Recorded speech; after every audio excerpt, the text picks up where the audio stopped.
Hello नमस्कार. माझ्या सर्व लाडक्या ताई आणि दादांना श्री स्वामी समर्थ. तुम्हा सर्वांना आजचा दिवस खूप छान जो ही स्वामींच्या चरणी प्रार्थना.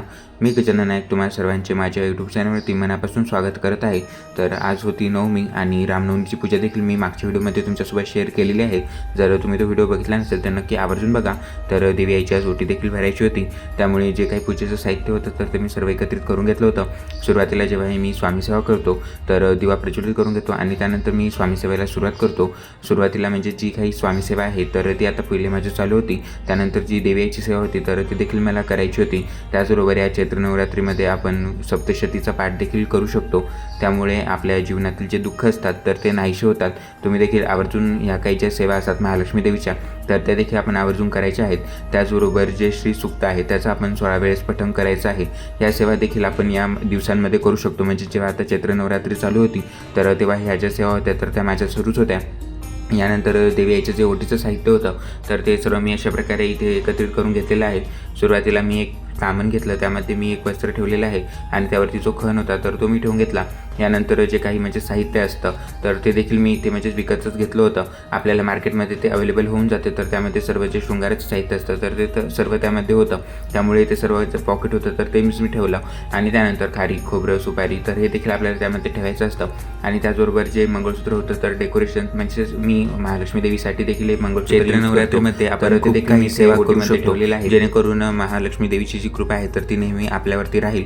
आणि माझ्या हातून म्हणजेच मी काही ना काहीतरी सेवा माझ्या चालूच असतात, जेणेकरून म्हणजेच मी जिथे राहतो तर तुम्हाला माहिती असेल तर तो बंगाली एरिया आहे.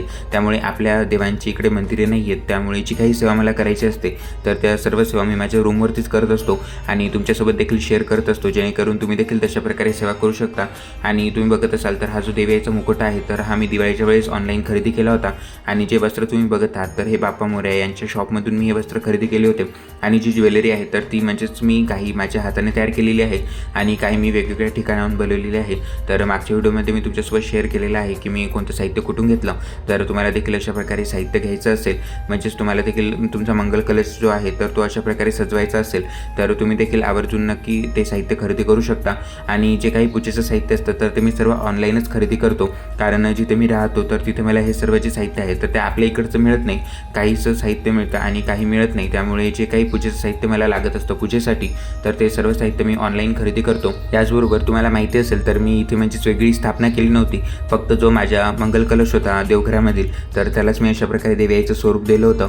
कारण आमच्या इथे देखील शारदीय नवरात्रमध्ये आणि म्हणजे जे आपले चैत्र नवरात्र असतात तर तेव्हा घटस्थापना करत नाहीत. त्यामुळे फक्त देवी आईचं जे स्वरूप म्हणून मी अशा प्रकारे जो मंगल कलश होता तर त्याला मी डेकोरेट केलं होतं.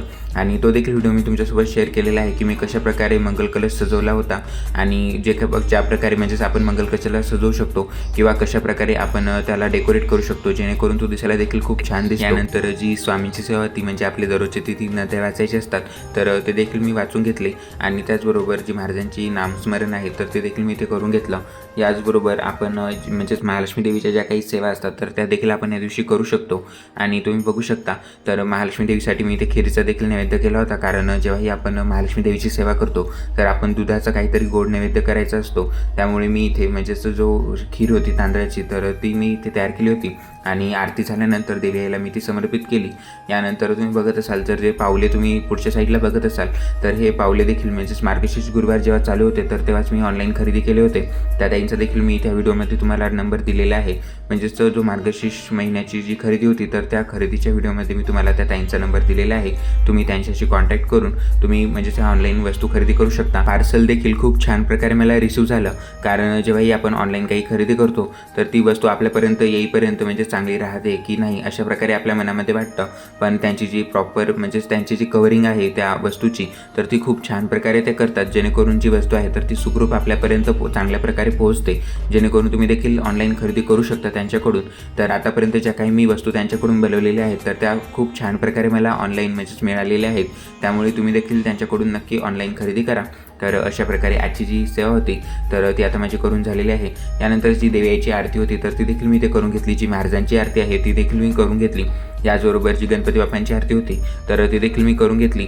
आणि जी सर्वात महत्त्वाची म्हणजे महालक्ष्मी देवीची जी आरती आहे तर ती आपल्याला पुस्तकामध्ये मिळून जाते. आपल्या नित्यसेवेच्या पुस्तकामध्ये फक्त दुर्गे दुर्गट भारी ही आरती आहे. तर तुम्हाला ही जी आरती आहे तर ती आपल्याला जी आपली मार्गशीर्ष गुरुवारची पोथी असते तर त्याच्या शेवटचं ते पान असतं तर त्यावरती आपल्याला जी महालक्ष्मी देवीची आरती जी आहे तर ती आपल्याला मिळून जाते. मी तरी तिथूनच वाचतो म्हणजे जेणेकरून आपल्याला म्हणजे दुसरीकडे कुठे बघायची गरज भासत नाही, कारण त्या पुस्तकामध्ये ती आरती दिलेली आहे. तुम्ही बघू शकता तर आजची जी स्वामी सेवा होती आणि देवपूजा आहे तर ती माझी अशा प्रकारे झालेली आहे. जे घंटीची फुलं होती तर ती देखील मला आज मिळून गेली होती, त्यामुळे मी देवी आईला ती समर्पित केली. कारण देवी आईला लाल म्हणजेच फुलं आपण समर्पित केली पाहिजे, त्यामुळे जे जास्वंदाचं फूल असतं लाल कलरचं तर ते देखील मी देवी आईला इथे समर्पित करून घेतलं. यानंतर गणपती बाप्पांना देखील मी ते फूल जे आहे तर ते समर्पित करून घेतलेलं आहे. तुम्ही बघू शकता उजव्या साईडला जे काही ओटीचं साहित्य होतं तर ते मी तशा प्रकारे ठेवून दिलं. आणि दुसऱ्या दिवशी जेव्हा आपण पूजा उचलतो तर तेव्हाही आपल्याला साहित्य उचलून घ्यायचं आहे. आणि जे काही देवी आईचं जे स्वरूप तुम्ही बघत आहात तर हे देखील पूजा उचलल्यानंतर मी छान प्रकारे म्हणजे जिथे आपले वस्तू ठेवतो तर तिथे मी या सर्व वस्तू पॅक करून पद्धतशीरपणे ठेवून देतो. म्हणजे जे वस्त्र आहेत तर ते वस्त्रांच्या जागी जी ज्वेलरी आहे तर ज्वेलरीच्या बॉक्समध्ये, आणि जो देवी आईचा मुकुट आहे तर हा देखील मी जो बॉक्स आहे तर त्यामध्येच ठेवतो, जेणेकरून जे काही सर्व पूजेचं साहित्य असतं तर ते छान प्रकारे राहतं. आणि जर आपण तिकडे कुठेही ठेवून दिलं तर ते खराब होण्याची शक्यता असते. त्यामुळे जे काही साहित्य असतं तर ते तुम्ही छान प्रकारे ठेवा, जेणेकरून जे तुमचं पूजेचं साहित्य आहे तर ते छान प्रकारे राहील.